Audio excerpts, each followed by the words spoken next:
pagi semuanya. Pada minggu ini kita akan mulai membahas sistem yang lain selain sistem urinari di pertemuan pekan lalu, yaitu sistem respirasi. Nah, pada sistem respirasi ini saya akan melanjutkan pada video yang ketiga ya, mengenai respiratory tract bagian yang bawah atau saluran pernafasan bawah. Oke. Nah, ini bisa kalian lihat ada gambar paru-paru ya, lobus kanan, ini kanan paru-paru kanan, dan ini paru-paru kiri. Nah, untuk paru-paru kanan memiliki 3 lobus ya, ada lobus bagian atas atau upper lobe, lalu ada middle lobe, dan ada lower lobe. Sedangkan untuk bagian yang paru-paru kiri ada upper lobe dan ada lower lobe saja. Antara paru-paru kanan dan paru-paru kiri dipisahkan oleh rongga mediastinum ya, dimana rongga mediastinum ini merupakan suatu rongga kecil,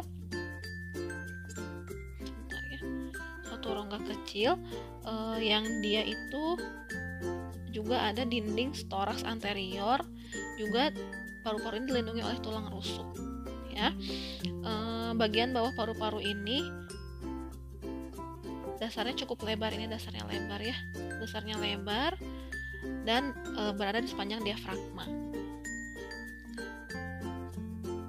Nah, ini bisa kalian lihat ada bagian yang bernama pleura dan rongga pleura pada paru-paru. Nah, pleura dan rongga pleura ini merupakan suatu permukaan luar dari paru-paru ya, bisa dilihat ini yang kotak. Jadi yang bagian dalam itu yang merah-merah ini paru-parunya. Nah, bagian luarnya ini ada namanya pleura ya. Pleura itu ada dua bagian. Yang paling luar itu parietal pleura yang ini, sedangkan bagian yang dalam paling dekat dengan paru-paru adalah visceral pleura. Di antara parietal pleura dan visceral pleura ini terdapat cavity atau ruang ya, ini namanya pleural cavity. Nah, yang tadi yang saya katakan, dia itu paru-paru ini bagian bawahnya mendatar sepanjang diafragma ya. Nah, ini menempel, nanti di sini ada suatu rongga mediastinum ya, di bagian yang kosong ini. Nah, membran pleura ini menghasilkan cairan serosa ya. Jadi kenapa ada ruang? Karena nanti ini akan diisi cairan ya, diisi cairan serosa.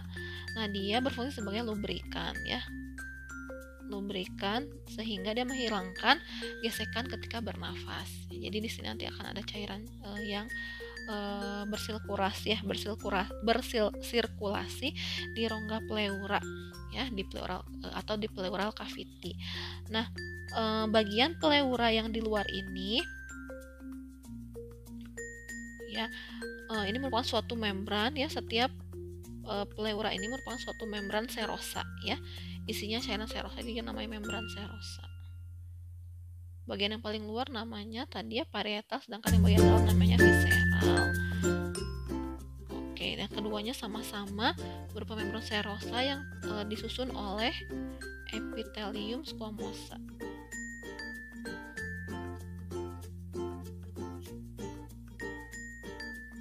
Ya.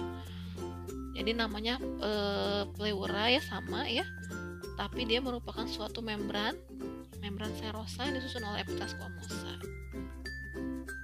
Oke, untuk bagian anatomi dari lower respiratory tract sudah cukup sampai situ. Ini saya akan lanjutkan ke proses respirasi ya. Jadi ada 4 proses respirasi. Yang pertama itu ventilasi. Sama halnya seperti ventilasi udara. Ventilasi pada proses respirasi ini juga merupakan suatu pergerakan udara keluar dan masuk paru-paru ya, jadi keluar dari paru-paru maupun masuknya paru-paru, sama seperti ventilasi udara yang di ruangan kita ya. Lalu selain ventilasi ada juga proses respirasi eksternal, lalu transport gas dan respirasi internal. Nah, kita bahas dulu ya, apakah itu respirasi eksternal? Respirasi eksternal itu merupakan suatu proses respirasi atau proses pertukaran gas antara darah dan ruang paru-paru yang terisi udara. Jadi pertukarannya itu antara darah dan paru-paru ya, yang terisi udara. Sedangkan untuk transport gas, di mana di sini merupakan proses perpindahan O2 dan CO2 antara paru-paru dengan sel ya. Sedangkan yang internal pertukaran gas antara darah sistemik dengan sel jaringan.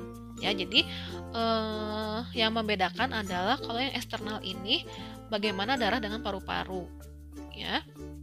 Sedangkan untuk yang transport ke jaringan. Ya, ingat, jadi kalau diingat udara itu kan diperlukan oleh jaringan, ya.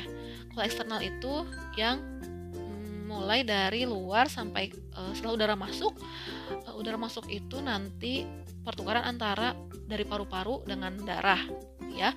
Nanti dari darah dialirkan ke sel, itu pertukaran gasnya namanya respirasi internal, ya, antara darah sistemik dengan sel jaringan. Tapi kalau misalnya dari O2 dari paru-paru ke sel jaringan itu namanya transport gas respirasi dalam darah, ya. Nanti akan saya bahas lebih lanjut pada slide selanjutnya. Pokoknya yang dibedakan adalah kalau eksternal itu antara paru-paru dengan darah, kalau transport gas dari paru-paru ke sistemik sel jaringan, ya, mohon maaf. Nah, untuk yang internal itu sistemik dengan sel jaringan, ya. Nah, jadi misalnya ini ada darah, lalu ada paru-paru, ini ada sel, nah, atau jaringan, ya. Oke, ini dengan ini namanya eksternal, ya. Lalu ini darah, nah ini ada darah dan sel jaringan, ini yang internal, ya. Sedangkan untuk dari paru-paru ke sel jaringan ini, ya, ini namanya transport, ya. Oke. Nah, kita bahas dulu yang pertama, ya. Tadi mekanisme ventilasi. Jadi ventilasi itu keluar dan masuknya udara ke atau dari paru-paru, ya. Kalau misalnya bernafas ini inhalasi, ya. Breathing ini tuh inhalasi, sedangkan breathing out itu ekshalasi. Nah, pada proses inhalasi, ya, atau sebut juga ini inspirasi, ya. Ini ekspirasi. Nah, gitu, ya. Pada proses inhalasi nanti ini diafragma itu akan berkontraksi, juga otot-otot interkostal berkontraksi, ya, sehingga ukuran dada ini akan membesar, ya, expand. Jadi di sini nanti rongga dadanya membesar, ya. Ini diafragma kontraksi, ya, ini diafragma berkontraksi, ini akan terjadi perbesaran rongga dada, nanti udara masuk, ya, udara masuk. Yang kedua itu ini adalah maksudnya otot-otot interkostal, ya, otot-otot di sekitar tulang rusuknya itu berkontraksi. Sedangkan pada proses eksalasi atau ekspirasi sifatnya lebih pasif, di mana diafragma ini terjadi relaksasi, kemudian, nah, di sini ada kontraksi secara pasif, ya, di mana paru-paru kembali ke posisi semula. Nah, bila tekanan intrapulmoner, nah, bila tekanan intrapulmonernya itu lebih besar dari tekanan atmosfer, maka udara akan keluar, ya. Sedangkan yang terjadi pada proses inhalasi adalah kebalikannya, ya. Oke. Nah, ini dibahas lebih lanjut lagi tentang proses inspirasi dan proses ekspirasi, ya. Kita bahas dulu dari proses inspirasi. Ini nama prosesnya, lalu ini sequence, jadi urutan, ya, urutan proses inspirasinya, lalu ini perubahan pada otot-otot tulang rusuk serta diafragma, lalu ini perubahannya secara lateral, ya. Kalau ini secara anterior posterior dan superior inferior. Yang pertama prosesnya adalah adanya kontraksi otot-otot inspirasi, ya. Kontraksi otot-otot inspirasi ini akan menyebabkan diafragmanya menurun, tapi adanya peningkatan tulang rusuk, ya. Jadi naik tulang rusuknya, kemudian nanti ada peningkatan volume ruang toraks, ya, karena tadi ada diafragmanya itu kontraksi. Coba kita lihat ya pada slide sebelumnya. Nah, di sini diafragma berkontraksi, lalu ada juga kontraksi otot-otot sekitar tulang rusuk, maka rongga parunya akan meningkat ya. Nah, di sini maka rongga parunya akan meningkat, paru-paru itu akan stretch ya, akan melebar, maka terjadi peningkatan volume intrapulmonar. Dengan adanya peningkatan volume intrapulmonar, maka tekanan itu akan menurun ya. Tekanan intrapulmonar akan menurun, dengan begitu udara akan masuk ya.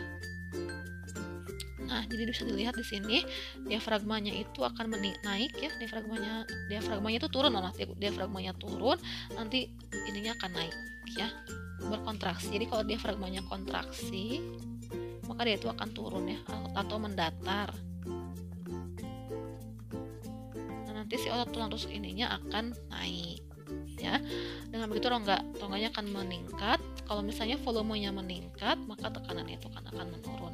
Dengan tekanannya itu menurun, maka udara akan masuk ke dalam paru-paru. Ya, sedangkan apabila pada proses ekspirasi yang terjadi adalah yang pertama itu adanya relaksasi otot-otot inspirasi ya. Jadi otot yang terlibat dalam proses inspirasi itu akan berrelaksasi, menyebabkan diafragmanya itu menaik ya. Tadi kan ini diafragmanya naik ini. Nah, dengan begitu kapasitas paru-parunya itu akan menurun. Jadi volumenya menurun, maka akan ada penurunan tekanan intrapulmoner ya. Ini tekanan pulmonernya akan volume menurun, maka tekanannya itu akan meningkat ya. Nah, dengan tekanannya meningkat, maka udara akan keluar ya. Harap diingat ya, prinsipnya itu dalam proses inspirasi adalah gas akan berjalan atau udara akan berjalan dari tempat yang bertekanan tinggi ke tempat bertekanan yang rendah ya. Jadi apabila tekanan ini tinggi, maka udara itu akan keluar ya, dan sebaliknya apabila tekanan itu menurun, maka udara akan masuk.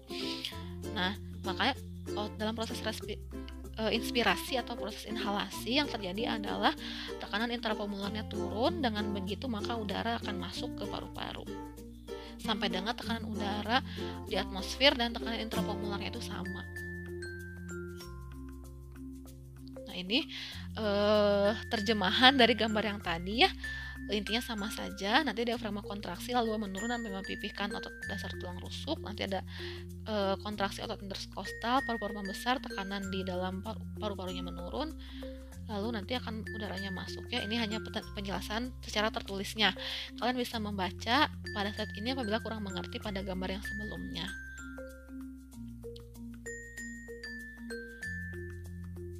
Oke, ini ya contohnya pada ekspirasi diafragma relaksasi, nanti tulang rusuk kembali ke posisi semula ya. Ini otot interkostalnya tuh relaksasi, tulang rusuknya bergerak ke bawah ya. Nanti paru-parunya mengecil, tekanan di dalam meningkat, lalu udara keluar ya. Jadi kalau misalnya pada ekspirasi diafragmanya itu kontraksi, dia menurun nih ya. Coba balik lagi ya. Nah, ketika terjadi inspirasi, otot-otot inspirasi itu berkontraksi, menyebabkan penurunan diafragma ya.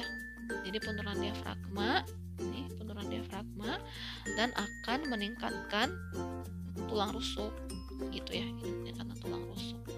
Nah, sedangkan pada ekspirasi, maka ototnya itu berelaksasi, menyebabkan diafragmanya meningkat ini ya, meningkat,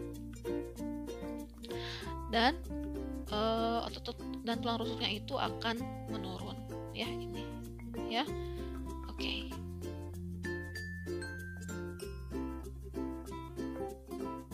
Nah, ini apa sih bedanya pernafasan dada dan pernafasan perut? Nah, ini saya ambil mudahnya ya dari situs Ruang Guru nih. Nah, interstisius ruang guru ini ada yang kita sebut dengan pernafasan dada dan pernafasan perut. Nah, perbedaannya pada pernafasan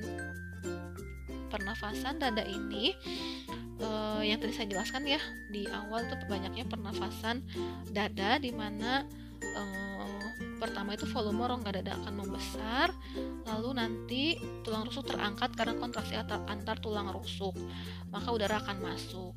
Sedangkan pada proses inspirasi di pernafasan perut, otot diafragmanya yang akan berkontraksi, ya. Diafragmanya itu mendatar. Jadi sebetulnya kalau dari proses pernafasan, antara pernafasan dada dan pernafasan perut, yang membedakannya adalah otot-otot yang terlibat. Kalau pernafasan dada itu yang terlibat adalah otot di sekitar tulang rusuk, sedangkan untuk pernafasan perut yang banyak terlibat adalah otot diafragma, ya.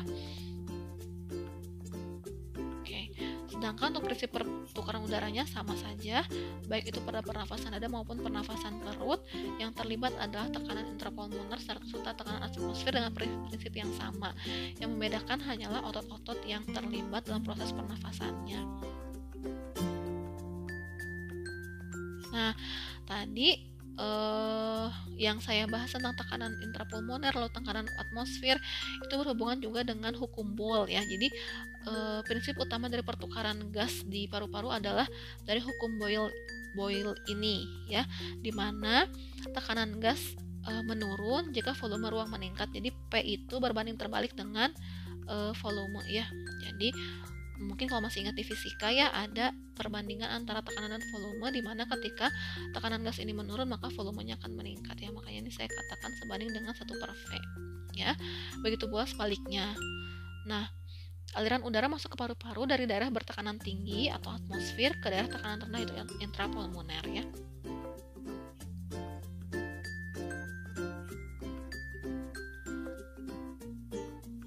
Nah, selanjutnya saya akan masuk ke pembahasan mengenai respirasi eksternal. Respirasi eksternal ini merupakan proses respirasi yang terjadi di paru-paru, ya. Tadi kan pertama udara masuk ke paru-paru. Nah, nanti apa saja yang terjadi prosesnya? Yang terjadi prosesnya itu adalah pertama O2 itu masuk dulu, ya, tadi sudah ada ventilasi. Nanti dia akan masuk ke trakea, bronkial, lalu ke alveoli, dan dia masuk ke kapiler pulmoner, ya, atau disebut juga dengan kapiler pulmonalis. Nanti O2 ini akan menembus membran alveoli kapiler dan akan berikatan dengan Hb eritrosit, ya. Jadi kalau diingat, O2 itu akan diikat oleh hemoglobin, ya. Hemoglobin ini ada di darah, udara ada di paru-paru. Caranya gimana biar ketemu dengan hemoglobin nih? Nah, caranya adalah yang pertama, udara itu akan dipindahkan dulu ke kapiler pulmoner. Nanti dia bisa menembus alveolus membran alveolus ini, lalu berikatan dengan hemoglobin, lalu dia akan disampaikan ke jantung, dibawa ke jantung, ya. Kalau misalnya di SKV itu membawa darah berisi oksigen, ya, biasanya digambarkan dengan warna merah. Setelah dibawa ke jantung, maka oksigen akan diedarkan ke seluruh tubuh. Nah, darah itu meninggalkan paru-paru dengan tekanan O2 100 mmHg dan sekitar 95% Hb penuh dengan O2.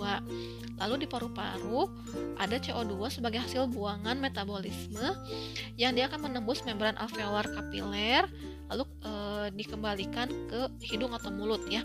Pertama dari membran alveolar kapiler, ya, dari kapiler darah ke alveoli dulu, lalu ke bronkial, ke trakea, baru keluar melalui hidung, ya. Jadi diingat tadi pertama udara itu masuk melalui hidung atau mulut, lalu masuk ke trakea, ke bronkial, ke alveolus. Nanti di alveolus dia akan masuk ke kapiler pulmoner, ya. Dari kapiler pulmoner ini nanti dia akan berikatan dengan Hb, ya, dengan cara menembus dari membran alveoli. Setelah dia berikatan dibawa ke jantung, dipompa oleh jantung, dan yang mengandung O2 itu sekitar 90%-nya Hb itu akan mengikat O2. Nanti di paru-parunya itu kan ada CO2 sebagai hasil buangan metabolismenya, ya. CO2 ini akan dikeluarkan dengan cara dari membran alveolar kapiler lalu ke bronkial ke trakea, lalu keluar melalui hidung atau mulut ya.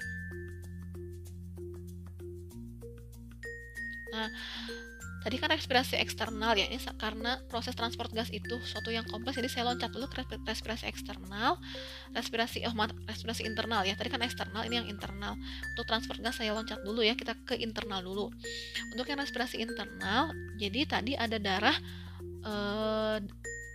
dengan hemoglobin berikatan dengan O2 jenuh ya. Ini namanya oksihemoglobin ya, oksi Hb. Jadi oksi Hb itu hemoglobin yang mengikat oksigen. Tadi kalau misalnya diingat, internal itu bagaimana pertukaran dari darah ke jaringan ya. Jadi ini pertama darah dalam bentuk oksihemoglobin, dia akan dibawa ke seluruh tubuh, lalu masuk ke kapiler ya, kapiler sel atau jaringan. Nanti sel dan jaringan ini akan mengambil O2 dari HbO2 ya, dari HbO2 atau dari oksi Hb.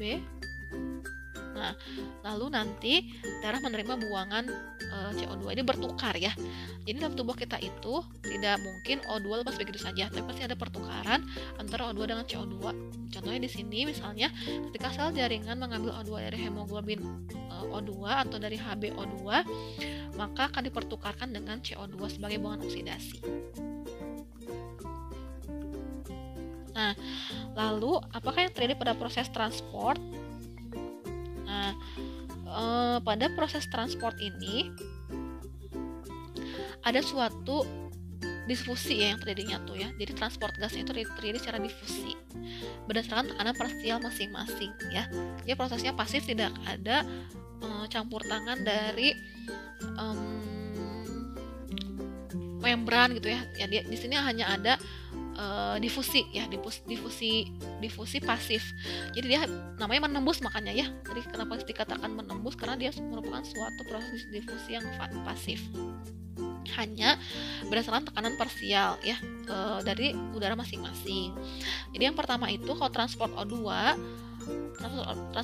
itu berdasarkan adanya ikatan dengan hemoglobin pada sel darah merah atau terlarut dalam plasma darah ya. Jadi O2 itu bagaimana dibawa ke jaringan, bisa diikat dengan Hb ataupun juga terlarut dalam plasma darah. Makanya nanti kalau saturasi oksigen yang dihitung dari spirometer itu bisa jadi gabungan dari O2 yang ada dalam Hb maupun O2 yang ada dalam plasma. Lalu untuk transport CO2, nah CO2 ini dia juga sama, ada yang terlarut dalam plasma darah, juga ada yang terikat dengan Hb dalam bentuk bikarbonat ya, atau bentuk bikarbonat, mohon maaf ya. Jadi bedanya kalau yang tadi ini ada HbO2 dan dalam plasma, yang CO2 juga bisa dalam plasma, dalam Hb ya tadi pada proses respirasi internal ya, dan dia juga bisa diikat dalam bentuk bikarbonat ya, dalam bentuk bikarbonat karena adanya ikatan antara H2 dan CO2. H2O dan CO2 nanti akan membentuk HCO3- biasanya ya, nanti ini kesetimbangan gitu ya. Bisa diingat juga pada bab keseimbangan asam basa yang lalu ya, bagaimana bentuk bikarbonat di dalam darah.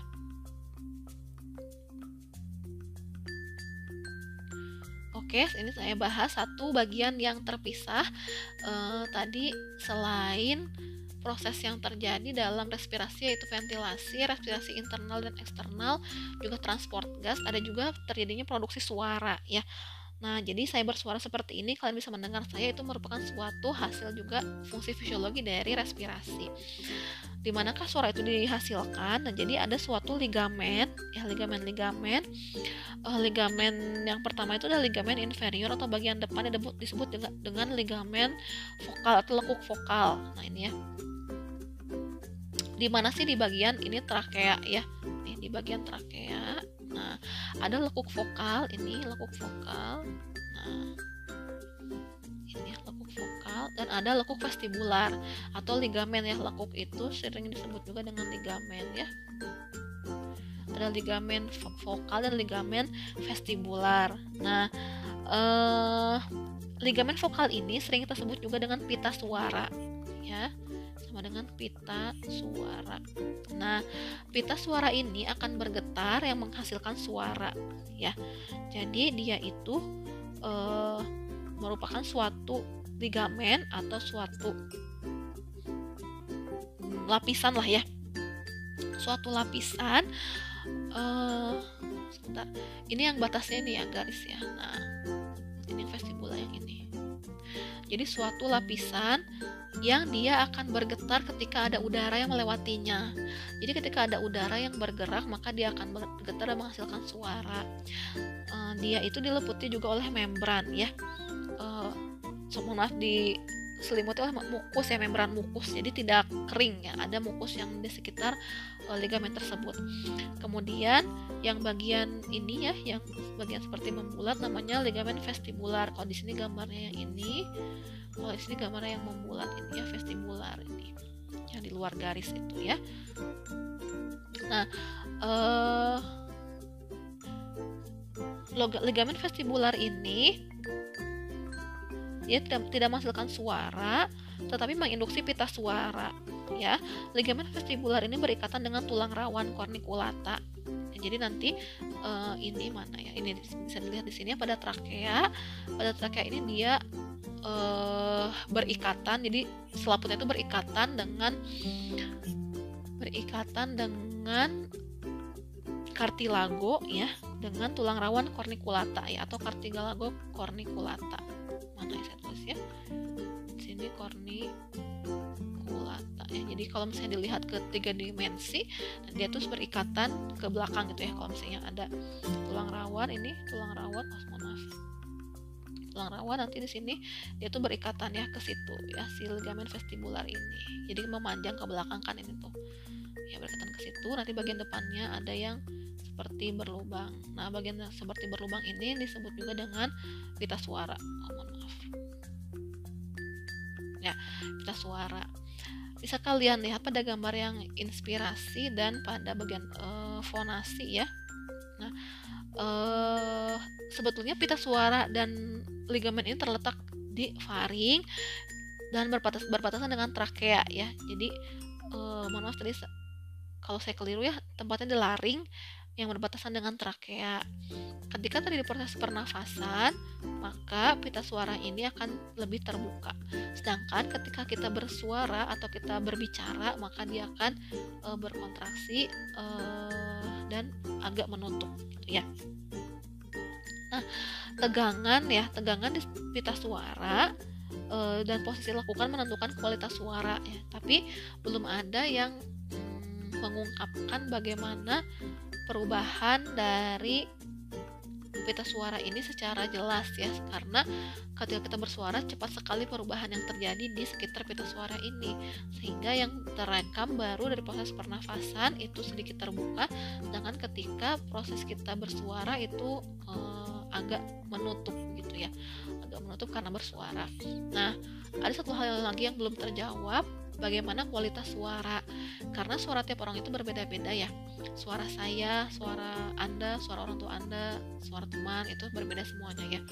Ada yang suaranya bagus, ada yang suaranya kurang bagus. Nah, ada yang suaranya cempreng misalnya ya. Nah, itu berhubungan juga dengan lokasi organ di sekitar larinx ini ya, tapi belum ada yang bisa mengungkapkan apa sih yang membedakan suara satu dengan suara yang lainnya. Yang pastinya suara itu dipengaruhi juga oleh kondisi mukus dan kondisi organ di sekitar laring, faring dan trakea. Oleh karena itu beberapa penyanyi itu disarankan untuk menjaga makanan ya, tidak boleh yang terlalu banyak berminyak misalnya ya, karena itu akan mempengaruhi kualitas dan mempengaruhi kondisi organ di sekitar pita suaranya ya. Misalnya apakah akan ada mukus yang terlalu menebal akibat ada peradangan misalnya ya, itu akan mempengaruhi kualitas suara di sekitar pita suara ya, gitu ya.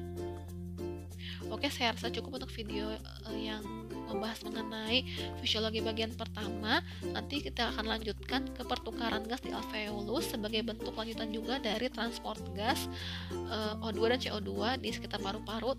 Ya, terima kasih. Nanti akan selanjutnya pada video selanjutnya. Terima kasih.